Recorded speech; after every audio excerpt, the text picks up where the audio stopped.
안녕하세요. 지금부터 한정열내과 의원 한정열 원장님을 모시고 골다공증에 대한 이해와 골다공증 순차적인 치료라는 주제로 강의를 시작하도록 하겠습니다. 강의 전 한정열 원장님을 잠깐 소개 말씀드리면 경영 활동으로는 1984년 전남무대를 졸업하셨고 92년도에 월곡동 한정열내과를 개원하셨으며 1994년에 1차 의료학회 학회장을 역임하시고 1997년도에 UCSF 골다공증 연수를 다녀오셨습니다. 1998년도에 국제 임상 골밀도 측정 자격증을 취득하셨으며 2006년도에 광주 전남내과 의사회 학술 부회장을 역임하셨고 2016년 간사랑 네트워크 회장을 역임하셨습니다. 학회 활동으로는 대한내과학회 정회원, 대한소화기 내시경학회 정회원, 대한골대사학회 정회원, 대한골다공증학회 정회원, 대한간사학회 정회원, 의료내과의 의사회 회장을 역임하고 계십니다. 그러면 한정일 원장님을 모시도록 하겠습니다. 먼저 강의 부탁드리겠습니다.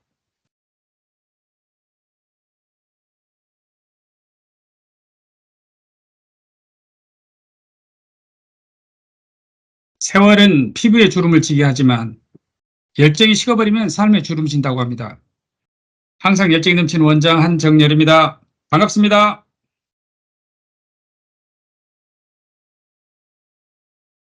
저는 광주에서 개원하고 있고요. 개원한 지는 31년이 되었습니다. 오늘 말씀드릴 내용은 골다공증 전반에 대한 이해, 그리고 골다공증 순차적인 치료, 순차적인 치료에 사용되는 약제는 비스포스포네이트입니다. 그래서 그런 내용으로 말씀드리겠습니다. 뉴욕의 그 맨하튼하고 브루클린을 연결하고 있는 브루클린 브릿지입니다. 만들어진 지 140년이 지났지만 그대로 아주 튼튼합니다. 그 다음에 오른쪽에 성수대교는 1979년에 준공해서 15년 후에 붕괴가 됐습니다.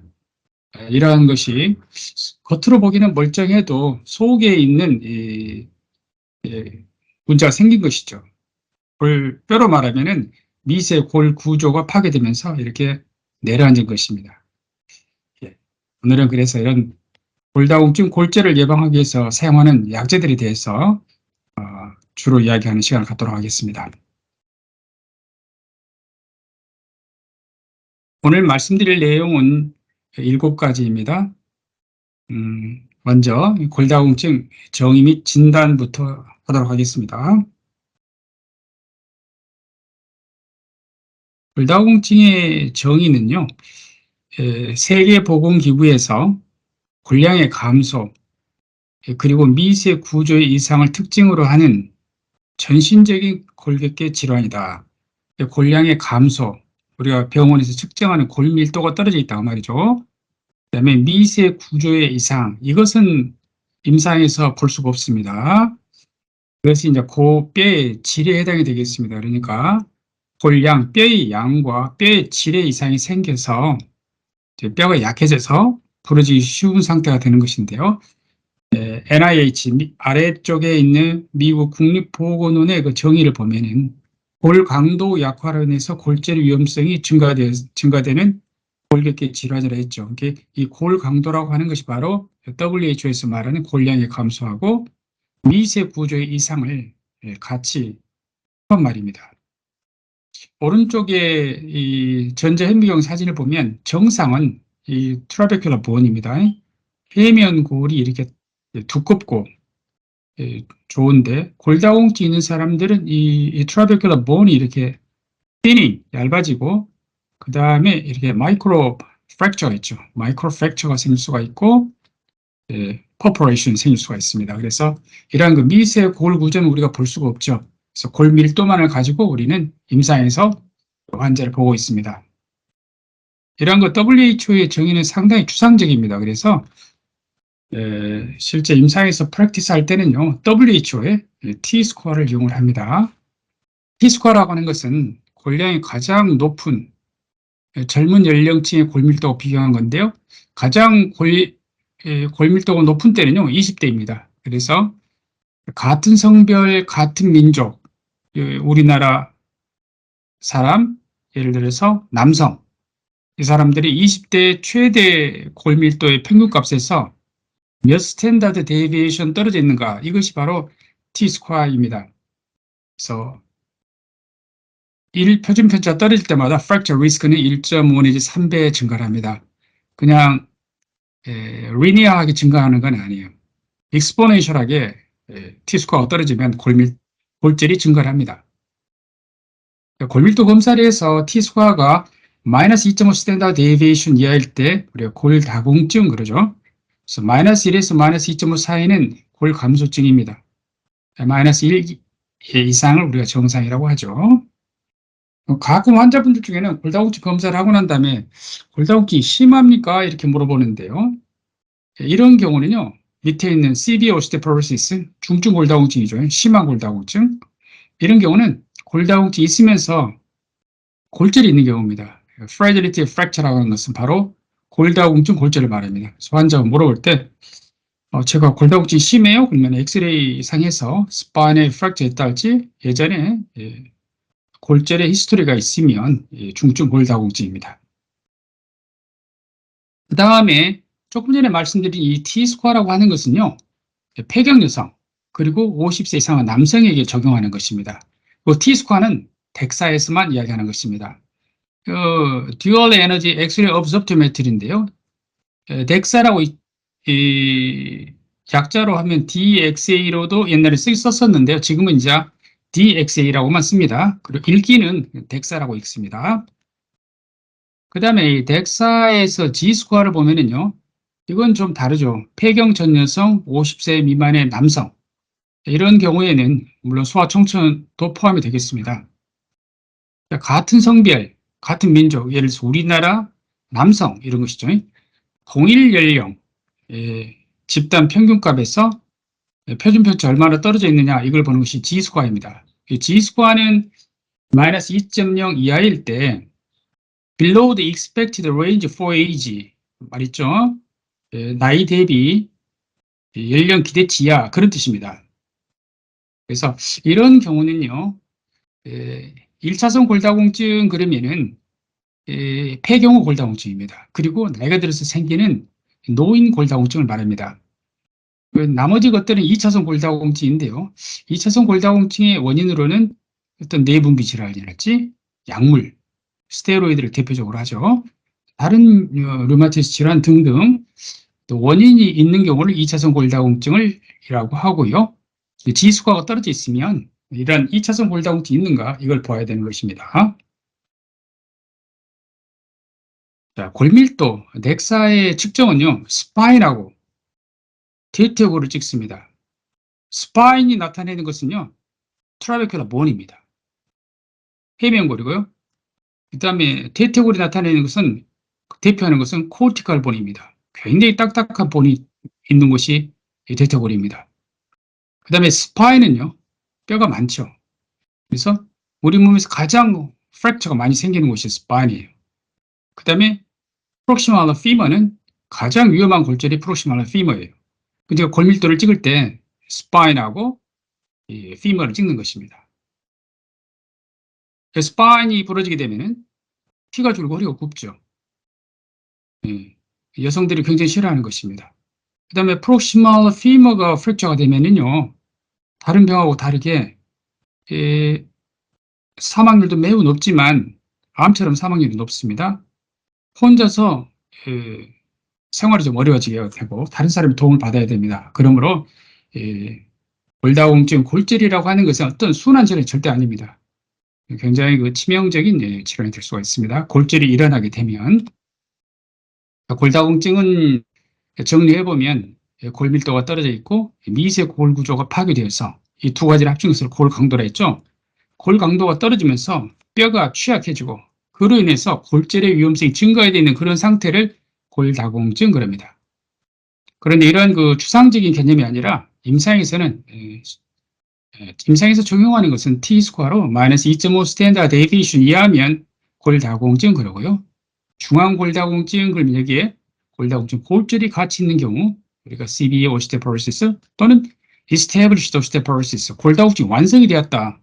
골다공증이 있으면서 골절이 생겼으니까 그런 말을 쓰고요. 그 다음에 Advanced CV Osteoporosis는요, 이건 또 T수가 2.5 이하이면서 골다공증이 있으면서 골절이 있어요. CV Osteoporosis죠. 그런데 그 골절이 2개 이상이, 그 다음에 65세 이상이어야 돼요. 그러니까 이런 분들이 넘어지면 그냥 바로 골절이 생길 수 있는 그런 분들을 Advanced CV Osteoporosis라고 정의하는데요. 이 정의는 왜 필요하냐 그러면요. 요즘에는 이제 bone forming 드러그가 나와 있죠. 상품명으로는 이베니티하고 포스테오가 있는데요. 이베니티는 성분명 로모소스마압이고 포스테오는 PTH죠. 근데 이 두 약제는 금방 말씀드린 진행된 중증 골다공증, 어드밴스드 CV 오스테오포로시스 환자에 있어서 1년 이상 쭉 비스포스포네이트를 사용했는데도 효과가 없거나 비스포스포네이트 사용했는데 프랙처가 되거나 사용할 수 없는 환자, 예를 들어서 엠론즈나 비전형 대퇴골 골절, AFF 같은 게 생긴 경우에 있어서는 이런 본 포밍 에이전트를 사용할 수가 있습니다. 말씀드린 것처럼 이러한 진행된 중증 골다공증도 좀 드물지만 그 환자군을 또 비스포스포네이트를 써서 골절이 생겼을 때 쓸 수 있기 때문에 보험으로 사용하기는 어렵습니다. 그래서 대부분 본 포밍 에이전트는 일반으로 사용하는 약제입니다. 치료 기간이 딱 정해져 있죠. 그 덱사의 국내 급여 기준은요, 65세 이상의 여성, 70세 이상의 남성입니다. 이런 그 급여 기준을 잘 공부를 해야만이 골다공증 환자를 많이 발굴할 수가 있습니다. 그래야만 치료로 들어갈 수가 있죠. 진단이 안 되는데 어떻게 치료로 들어갈 수가 있겠습니까? 그래서 진단을 잘 하려면 이 보험 가이드라인을 잘 알아야 됩니다. 그리고 65세 이상인 폐경후 여성은요, BMI가 18.5 이하, 그 다음에 비외상성 골절, 이것은 골다공증 골절을 말합니다. 골다공증 골절의 과거력 또는 가족력이 있는 경우, 제가 많이 사용하는 것은 바로 이 가족력이 있는 경우입니다. 그 다음에 외가족 수술로 인한 폐경 또는 40세 이전의 자연 폐경, 이런 것들이 고위험 요소예요. 이런 게 있으면 50에서 65세 사이는 골밀도 검사가 보험이 되는데 많은 환자분들이 여기에 들어갈 수가 있습니다. 이 아래 것들도 다 알아야만이 골다공증을 잘 진단할 수가 있습니다. 그 다음에 폐경후 여성이 진료실에 들어온다 그러면은 골다공증을 검사할 분이구나라는 생각이 떠올라야만이 골다공증 치료를 잘 할 수가 있습니다. 골다공증 검사를 하겠다고 병원을 찾아오는 건 아니에요. 우리가 혈압을 치료하고 당뇨를 치료할 때 환자분이 들어왔을 때 나이가 폐경이 지난 여성이다 그러면은 골다공증 검사가 필요한 여성이다라는 것을 꼭 아시고 검사를 권해줘야 되겠습니다. 그다음 골다공증 검사는요, 골다공증 있는 경우에 1년 간격으로 하게 되는데요. 정상 골밀도로 나오면 2년 간격으로 하게 됩니다. 그러니까 정상 골밀도가 아니면 오스테오피니아, 오스테오포로시스는 1년 간격으로 하시면 되겠습니다. 자, 이번에는 골다공증 유병률에 대해서 알아보도록 하겠습니다. 유병률을 또 잘 알아야만이 환자 군을 잘 찾을 수가 있습니다. 골다공증은 여성의 병입니다. 그래서 50세 이상 여성에 있어서 50대는 15%, 60대는 36%, 70대는 약 70%가 골다공증 환자입니다. 그러므로 어떤 환자에게 골다공증을 권할 것이냐? 70대 이상 여성의 골다공증 검사를 권하면 70%가 골다공증이 나오는 것입니다. 그러므로 폐경후 여성들은 전부 다 이제 골다공증 검사가 필요하지만 특히 나이가 많은 여성일수록 골다공증 검사가 필요한 분이다라고 아셔야 되겠습니다. 그러면 골다공증 골절은 어느 정도 위험하냐 그러면은 1년 내 사망률을 보겠습니다. 고관절 골절, 그러니까 힙의 프랙처, 힙 프랙처가 생기게 되면은 남자는 1년 내 20%가 사망합니다. 여자는 13%입니다. 이게 순한 병일까요? 굉장히 치명적인 병이죠. 그 다음에 척추골절이 생기면 1년 내 남자는 9%, 여자는 4%가 사망을 합니다. 그래서 골다공증 골절이라고 하는 것은 not benign disease예요. 아주 중요한 병이 되겠습니다. 그런데 이러한 중요한 골다공증은요, 환자의 약물에 대한 치료 충실도가 굉장히 낮아요. 1년 동안에 그대로 치료를 하고 있는 분들이 3분의 1밖에 되지 않습니다. 그래서 골다공증 치료율은 매우 낮다라는 것이죠. 골다공증 약제를 잘 먹을 수 있도록 환자에게 잘 설명을 해야 되겠습니다. 이번에는 골대사의 기본 개념 및 치료제 종류입니다. 치료제가 개발되기 위해서는 이 골대사를 알아야 되겠죠. 많은 약들이 대부분 어떤 이러한 기본 개념으로부터 시작해서 치료제들이 나오게 되는 것입니다. 예를 들어서 항바이러스제 같으면 바이러스의 생활사를 알게 되고 그 생활사를 차단하는 약제를 개발하는 것과 같습니다. 골대사의 기본 개념은요, 우리 뼈는 그대로 있는 것 같이 보이죠. 단단하니까. 그렇지 않고요. 단단한 뼈는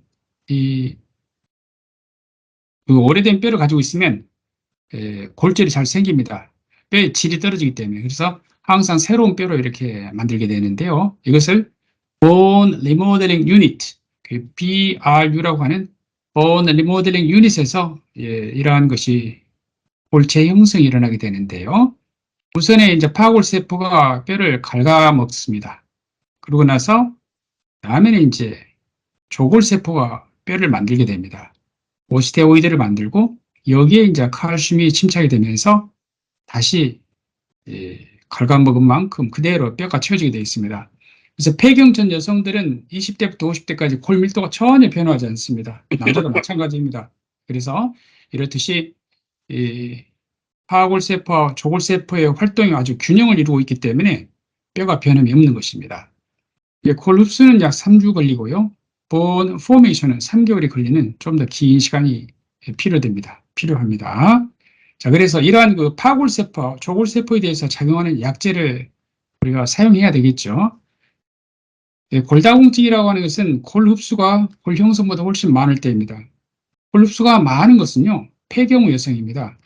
폐경이 되면 여성 호르몬이 없어지게 되죠. 그러면 오스테오클라스트가 갑자기 활동을 많이 시작하게 됩니다. 그 다음에 이제 나이에 따른 골다공증, 이때도 마찬가지입니다. 파골세포의 활동이 많아지게 되면서 조골세포가 골 흡수를 따라올 수가 없습니다. 그래서 골다공증이 생기게 됩니다.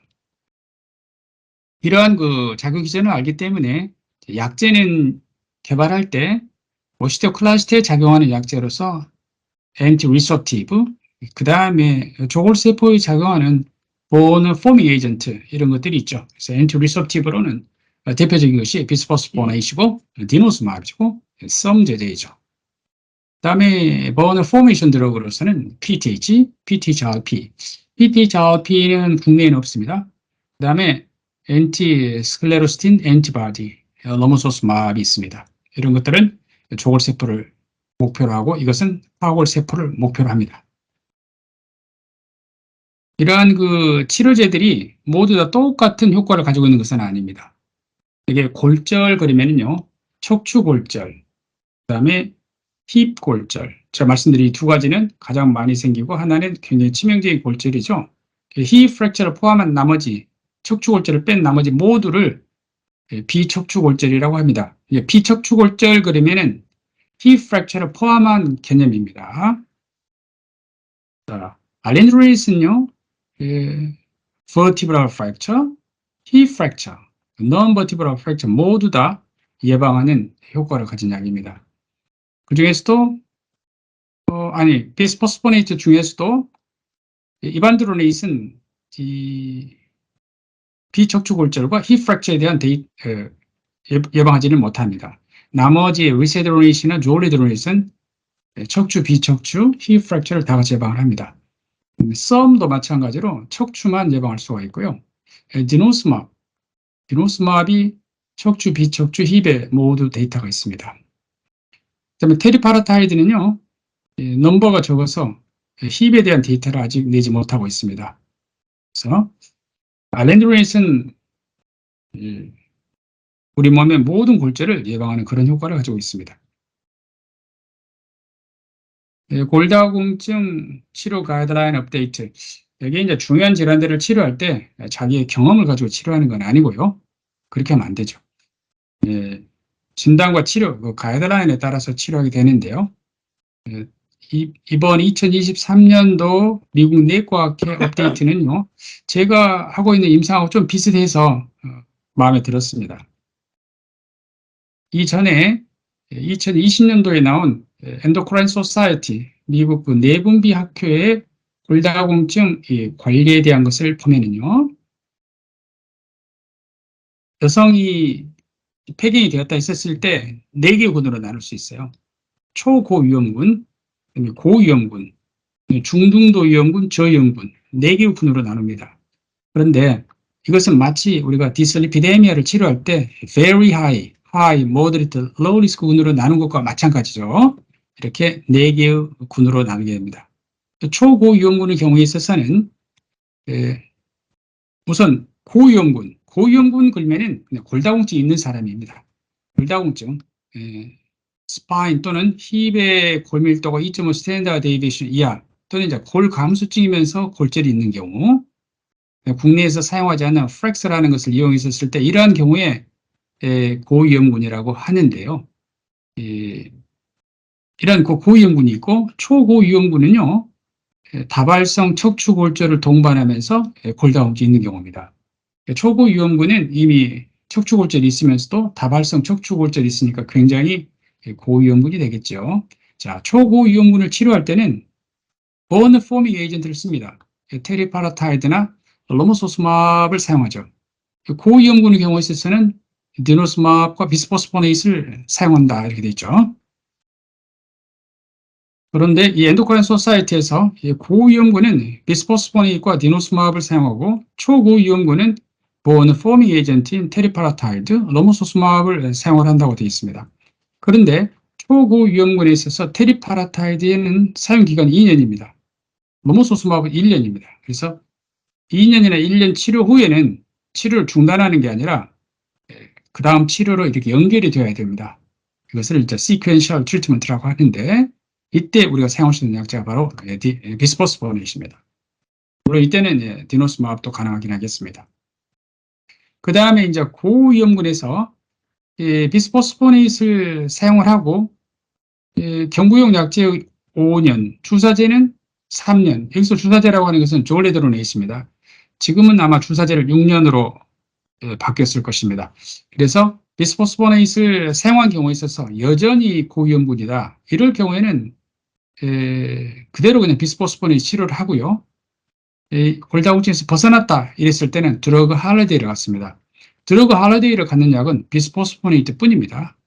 자, 디노스맙을 사용한 경우에 있어서 환자가 다시 골 감소증으로 내려왔다. 이럴 때는 약을 중단하는 게 아니고요. 비스포스포네이트의 잔여 효과를 이용을 해서 디노스맙으로 올린 그 골밀도를 그대로 유지하기 위해서 비스포스포네이트를 사용하게 됩니다. 고위험군의 경우에 있어서는 그대로 그냥 디노스맙을 사용하거나 그렇지 않으면 이제 버너 포밍 에이전트로 갈 수 있겠죠. 그래서 이렇게 디노스맙에서 비스포스포네이트로 버너 포밍 에이전트에서 비스포스포네이트로 이렇게 가는 것이 바로 순차적인 치료인 시퀀셜 트리트먼트입니다. 3 내지 5년 치료했었을 때 누구나 다 드러그 할리데이를 갖는 건 아닙니다. 말씀드린 것처럼 고위험군의 경우에 있어서는 그대로 비스포스포네이트를 사용을 합니다. 그런데 이제 더 이상 골다공증이 아닐 경우에 있어서 드러그 할리데이를 고려하는 것입니다. 드러그 할리데이를 고려하는 약제는 비스포스포네이트 뿐입니다. 자, 2023년도 미국 내과학회 최신 가이드라인을 보면은요, 폐경 후 여성 원발성 골다공증, 2차성2골다공증이 아니죠. 원발성 골다공증 1차 치료제로 비스포스포네이트를 권고하고 있습니다. 1차 치료제 비스포스포네이트예요. 자, 2차 치료제가 디노스맙입니다. 그래서 비스포스포네이트를 먼저 써라는 것이죠. 이것은 여성뿐만 아니라 남성에서도 골다공증이 있었을 때 1차 치료제 비스포스포네이트, 2차 치료제가 디노스맙입니다. 우리는 그 디노스맙과 비스포스포네이트를 같이 권고를 하고 있는데 미국 내과학회 권고는요, 비스포스포네이트를 1차 약으로 써라 그 말이죠. 2차 약이 디노스맙입니다. 그 다음에 미국 내과학회에서 로모소스맙, 테리파라타이드와 같은 버너 포밍 에이전트를 사용하고 난 다음에 2년이나 1년을 치료하고 난 다음에 비스포스포네이트로 연결해서 시퀀셜 트리트먼트를 해야지 올린 골 밀도를 그대로 유지할 수가 있어요. 콘솔리데이션이 가능합니다. 그래서 비스포스포네이트를 권고합니다. 그래서 여러 학회에서 골다공증 1차 치료제로서 비스포스포네이트를 권고하고 있습니다. 2023년 내과학회에서 미국 내과학회에서 1차 치료제로 비스포스포네이트를 권고하였습니다. 그 다음에 우리나라 골대사학회에서는요, 알렌드로이트하고 알렌드로이트를 포함한 비스포스포네이트와 디노스맙 이 두 가지를 1차 치료제로 권고합니다. 자, NOGG는 영국 국립골다공증 가이드라인 그룹인데 여기서도 1차 치료제로서 비스포스포네이트를 권고합니다. 비스포스포네이트를 여러 학회에서 권고하고 있죠. 그 다음에 미국 임상내분비학회는요, 우리나라 그 가이드라인은요, 임상내분비학회 가이드라인하고 아주 비슷해요. 그래서 미국 임상내분비학회에서도 비스포스포네이트하고 디노스맙을 1차 치료제로 권고하고 있습니다. 미국 내분비학회에서 비스포스포네이트하고 디노스맙을 같이 권고하고 있습니다. 그 다음에 나이스 가이드라인은요, 영국이죠. 국립보건임상연구소에서 여기서 가이드라인으로서는 1차 예방의 옵션으로 알렌드로이트를 제일 먼저 권고를 하고 있습니다. 비스포스포네이트 중에서도요. 그래서 알렌드로이트를 권고하고 있다는 것입니다. 여러 학회에서. 이번에는 이 비스포스포네이트의 골밀도에 대한 효과, 골절 예방에 대한 효과를 보도록 하겠습니다. 이러한 효과 때문에 비스포스포네이트를 순차적 치료에 사용할 수가 있는 것입니다.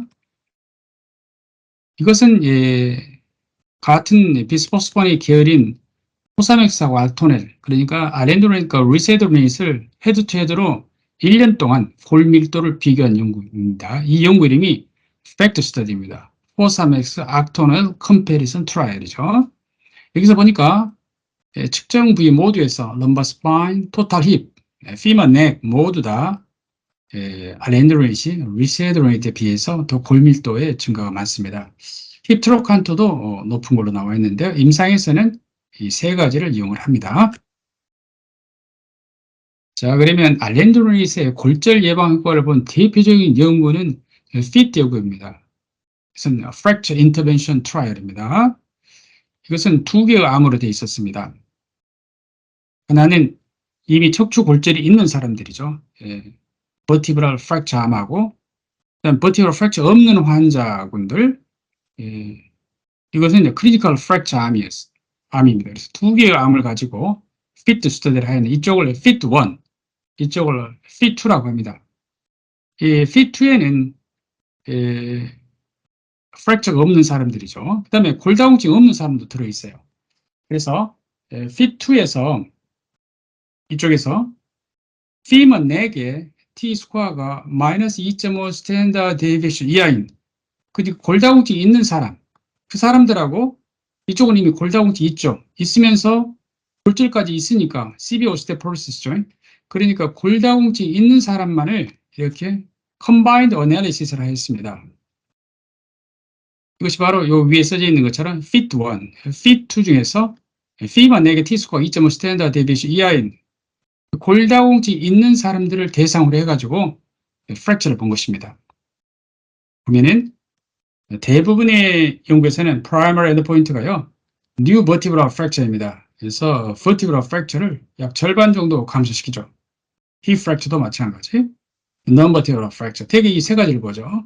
radiography, vertebral fracture, hip fracture, non-vertebral fracture를 보는데 다 통계적으로 의미 있게 감소시켰습니다. 그 다음에 painful vertebral fracture라고 하는 것은 vertebral fracture가 있다고 다 아픈 거 아닙니다.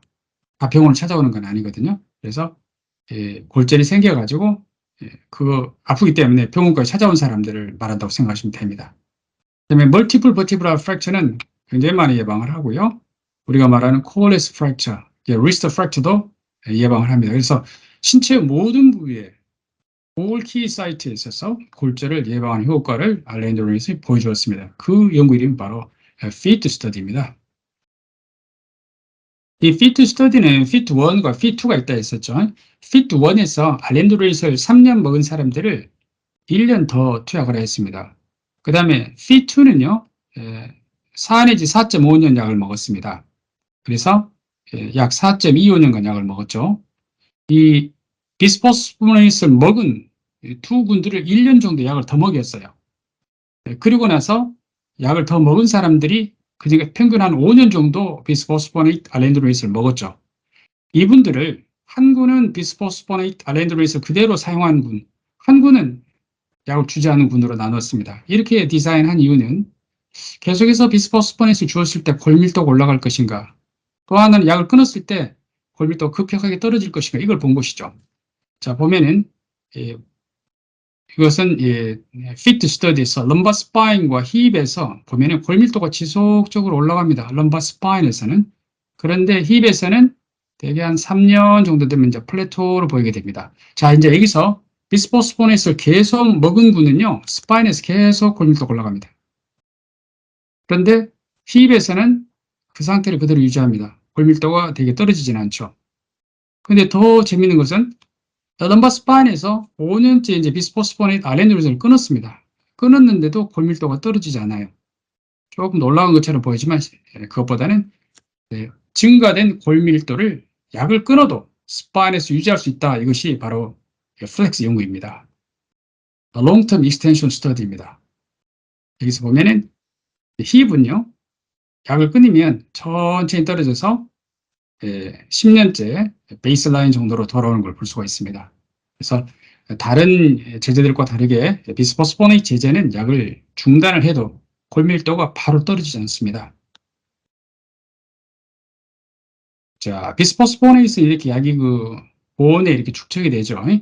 그래서 골밀도가 유지될 수도 있어요.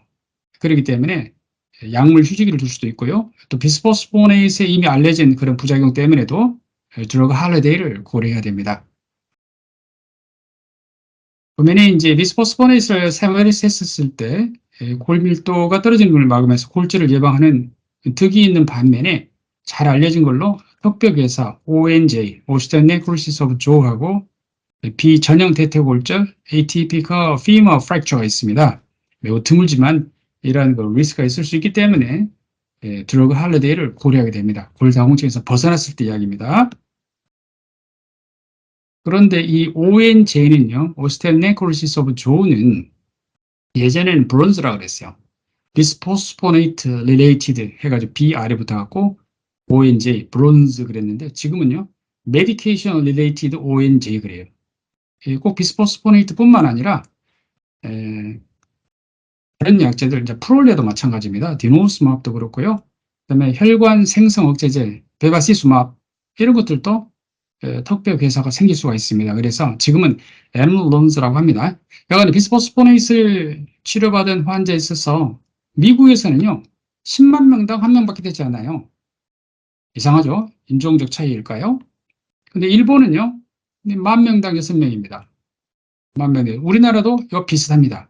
우리나라 통계도 한 2,300명당 비스포스폰을 투여받은 사람 2,300명당 1명 정도가 ONJ가 생긴다고 합니다. 드물지만 있을 수 있다는 것이죠. 저도 경험을 몇 사람 해보았습니다. 자, 그러면 이런 ONJ, 약제 관련 턱벽 괴사를 예방하는 방법은 치과에서 침습적인 치료를 할 때 약제를 중단하는 겁니다. 여기 보면은 침습적인 치과 치료가 필요한 경우에 있어서 비스포스포네이트, 디노스마브 중단을 고려한다고 되어 있죠.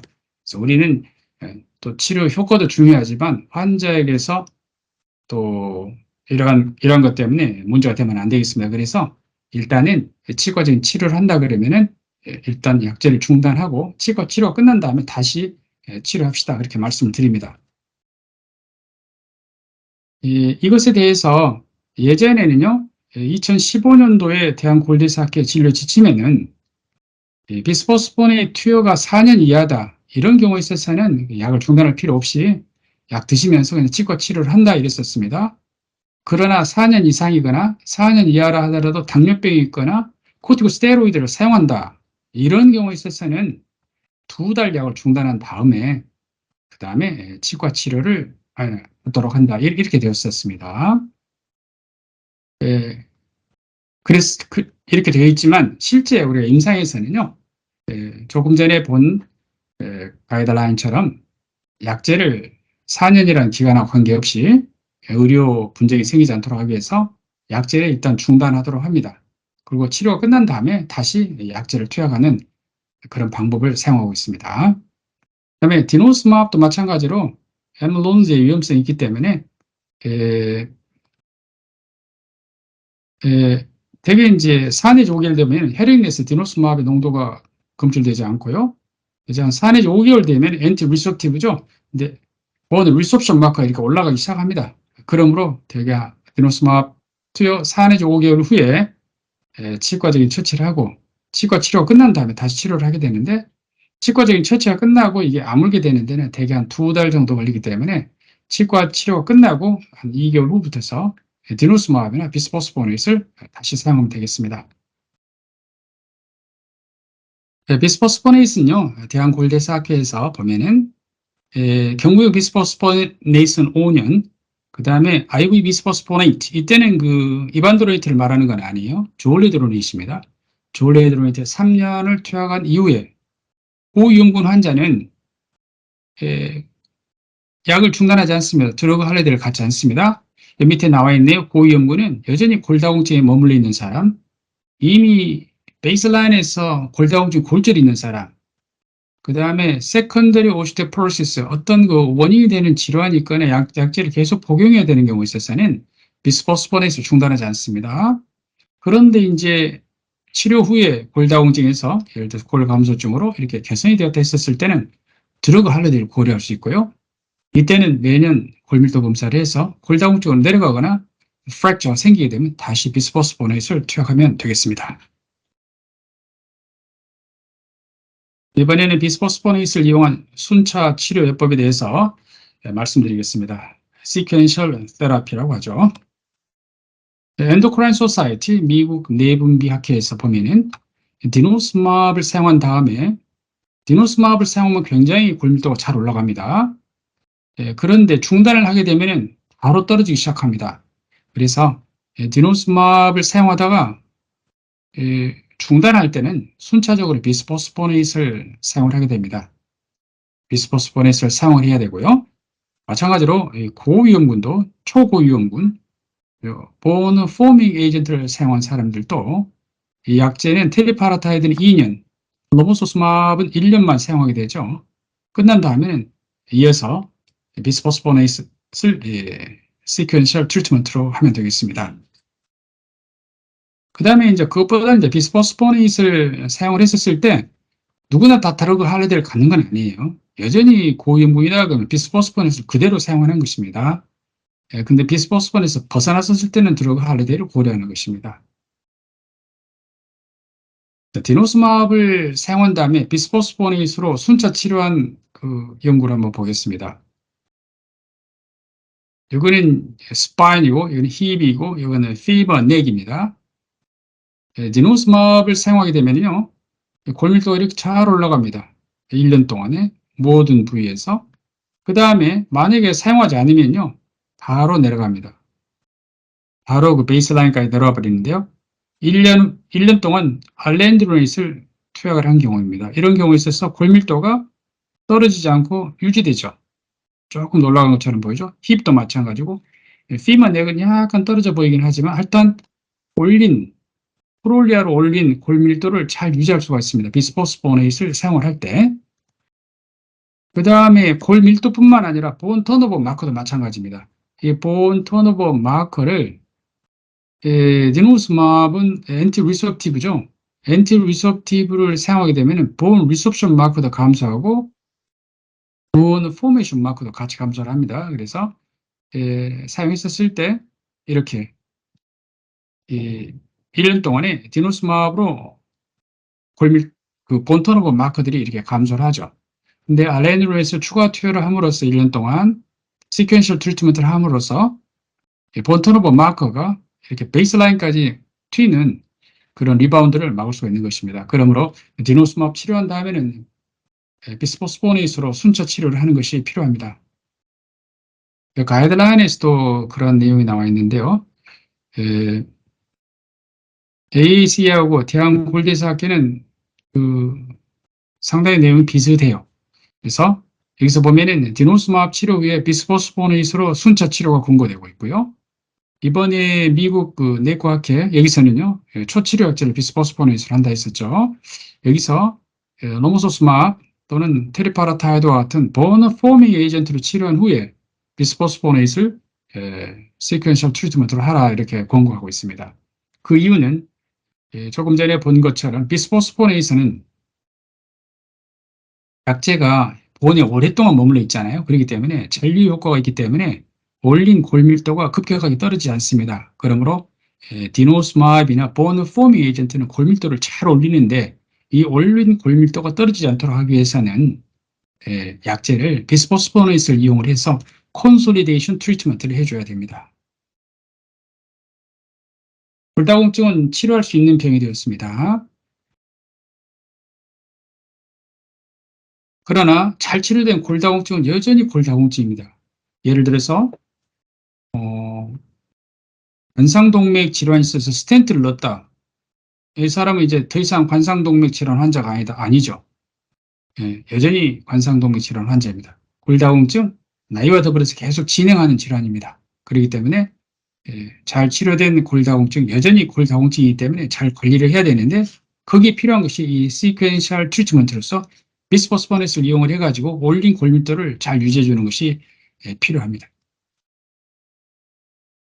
그 다음에 포사맥스 플러스 D에서 바이타민 D가 들어있는데 이 폐경우 여성을 대상으로 한 연구에서 메타 분석을 해보니까 바이타민 D가 700에서 800 정도는 인터내셔널 유닛이 데일리로 들어가야지 힙 프랙처하고 non-vertebral fracture를 예방하더라. 400 인터내셔널 유닛 들어가서는 예방을 못하더라라는 그런 메타 분석 자료가 있습니다. 그래서 예전에는 포사맥스 플러스 걸면은 데일리 400 인터내셔널 유닛 들어갔고요. 지금은 포사맥스 플러스 D 이것은 800 인터내셔널 유닛이 들어있습니다. 그래서 일주일치가 5,600 인터내셔널 유닛이 들어있죠. 그래서 스파인과 힙 프랙처의 그 효과를 더 도울 수가 있겠습니다. 힙 프랙처 예방 효과를. 포사맥스 플러스는 아렌드로이드 성분이고요. 사용된 지 국내에서도 20년이 넘은 것 같습니다. 그 다음에 하루 권장량인 800 인터내셔널 유닛의 콜캐시페로로 공급할 수 있고 여성뿐만 아니라 남성 골다공증에도 사용할 수가 있습니다. 오늘 말씀드린 내용을 정리해 보겠습니다. 골다공증 환자 치료에서 1차 치료약제로서 비스포스포네이스이 공고되었습니다. 미국 내과학회에서요. 그 다음에 이건 제가 하고 있는 프랙티스하고 아주 비슷해서 좋아요. 왜냐하면 우리나라 환자들의 그 약제에 대한 치료 충실도가 낮기 때문에 프롤리아를 사용하다 중단하면 효과가 바로 없어지죠. 지속하지 못하기 때문에 그 효과를 기대할 수가 없고요. 1, 2년 사용했다 중단하더라도 마찬가지입니다. 근데 비스포스포네이스는 잔여 효과가 있기 때문에 혹시 약이 중단된다 하더라도 골절 위험성이 더 증가하는 것은 아닙니다. 그 다음에 비스포스포네이스는 경구는 주사 3년 사용한 다음에는 드러그 할리데이를 고려합니다. 드러그 할리데이를 할 때는 매년 골밀도를 찍다가 2.5 스탠다드 데이비에이션 이하로 감소하거나 또는 새로운 골절이 생기면 다시 치료를 시작을 하게 됩니다. 그다음에 디노스마브 그리고 본 포밍 에이전트인 테리파라타이드, 로모소스마브 이런 약제들을 사용하다가 중단할 때는 비스포스포네이스로 변경해가지고 치료해야만이 올린 골밀도를 유지할 수가 있습니다.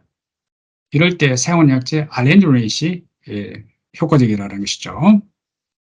그래서 알렌드로이스는 피트 연구를 통해서 골다공증 여성에서 모든 부위의 골절을 위약 대비 유의하게 감소시킨 그런 데이터를 가지고 있는 약입니다.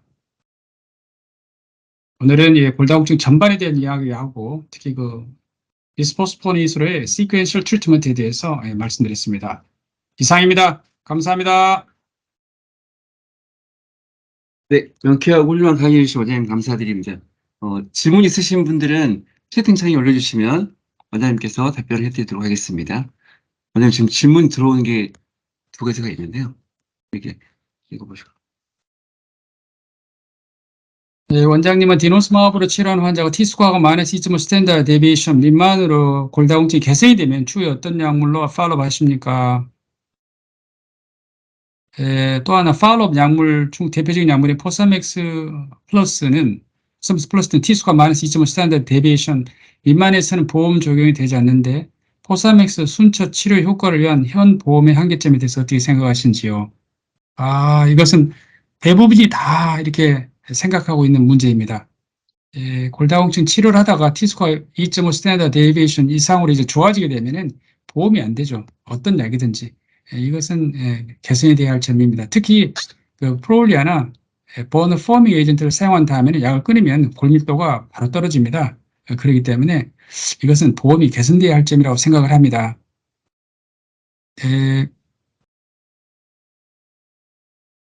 그러니까 디노스마브로 사용하다가 좀 요령을 피우면 골다공증에서 이제 벗어나려고 하잖아요. 그때 그 비스포스포네이트를 사용하게 됩니다. 그러면은 보험으로 하는 건데요.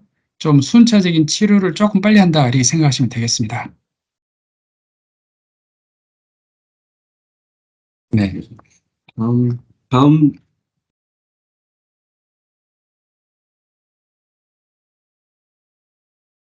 두 번째 질문이 원장님. 네. 되겠습니다. 네. 골다공증 환자들의 순차 치료에 대한 중요성이 점점 더 강조되어 있는 것으로 알고 있는데 이와 관련해서 두 가지 질문이 있습니다. 실제 진료 시 골다공증 치료에서 순차 치료를 적용하고 있으신지요? 예, 적용해야죠. 특히 이제 보너 포밍 에이전트는 사용하는 경우가 내과 쌤들은 없어요. 정형외과 쌤들 중에서는 이제 보너 포밍 에이전트를 사용할 테니까 그런 경우에 있어서 그 다음에 내과 환자들 중에서는 프롤리아를 사용하는 경우, 디노스마브를 사용하는 경우에 있어서 순차 치료를 해야 할 환자들이 나오게 되죠. 이럴 때 당연히 적용해야죠. 특히나 이제 프롤리아 같은 경우에 있어서 약제를 끊게 되면은 골밀도가 거의 빠른 속도로 베이스라인으로 돌아가게 되면서 프랙처는요, 약을 쓰지 않은 분하고 똑같은 플레이스보건하고 똑같을 정도로 골절이 생기기 시작합니다. 약을 끊자마자 프랙처가 약을 사용하지 않은 분하고 같다 말입니다. 아까 보았던 비스포스포네이처럼 골절 예방 효과가 없어요. 바로 이제 떨어지게 되고요. 특히나 베이스라인에서 스파인에 프랙처가 있었던 사람들은 프롤리아를 중단할 때 멀티플 버티브럴 프랙처가 생길 수가 있습니다. 그렇기 때문에 반드시 그 순차 치료를 해야 되겠습니다. 순차 치료를 위해서 환자분에게 어떻게 설득하는지 노하우가 있으면 말씀 부탁드리겠습니다. 말씀을 드리죠. 똑같이 올린 골 밀도를 그대로 유지하기 위해서는 비스포스포네이트를 사용을 해야 된다. 그렇게 이야기 드리고요. 환자분들은 약제를 지속적으로 잘 안 하기 때문에 제가 잘 환자들한테 말씀드리는 말씀은 골다공증이라 하는 병은 아까 말씀드린 것처럼 순한 병이 아니라는 겁니다. 골절이 생겼을 때 상당히 치명적인 병이라는 것이고 골다공증에 의한 골절이 생기면 키가 줄고 허리가 굽습니다. 이렇게 말씀드립니다. 키가 줄고 허리가 굽는다 그러면 폐경후 여성들 굉장히 예민하게 받아들입니다. 그래서 일반적인 골다공증 이제 검사를 할 때도 그런 말씀 드리는데 물론 순차 치료를 할 때도 잘 드실 수 있도록 그런 말씀을 드리고 있습니다. 마지막 질문이 하나 왔는데요. 네.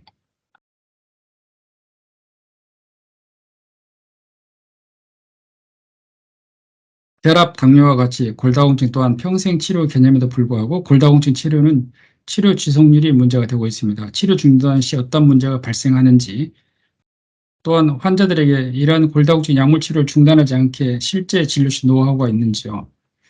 그래서 내과 질환이라고 하는 것은 전부 다 완치하는 질환들이 아니고 조절하는 질환이죠. 그래서 골다공증도 혈압, 당뇨처럼 조절하는 질환이 되겠습니다.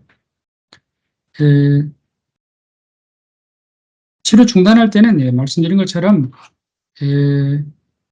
특히 그 디노스마비 문제가 될 수 있는데요. 골밀도가 치료 전으로 빠르게 내려가 버립니다. 그리고 프랙처가 약을 사용하지 않는 플래시보건하고 똑같아집니다. 특히 베이스라인에서 척추골절이 있는 사람들은 다발성 척추골절이 더 많이 생기는 걸로 되어 있습니다. 그래서 특히 프롤리아 사용한 경우에 있어서는 반드시 그 시퀀셜 트리트먼트를 해줘야 됩니다. 그리고 버너 포밍 에이전트는 치료 기간이 정해져 있잖아요. 1년, 2년. 그 후에는 그 치료를 안 하는 것이 아니고 그 골밀도를 유지하기 위해서 시퀀셜 트리트먼트를 합니다.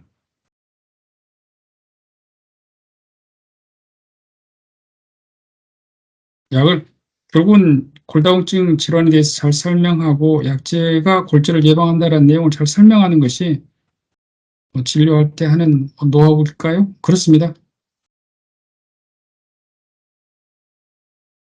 네, 오늘 그 바쁜 와중에도 강의를 위해서 준비해 주신 한전영 원장님께 진심으로 감사의 말씀을 드리고 참석해 주신 모든 동료분들께 진심으로 감사의 말씀을 드리겠습니다. 오늘 강의는 이것으로 마치도록 하겠습니다. 감사합니다.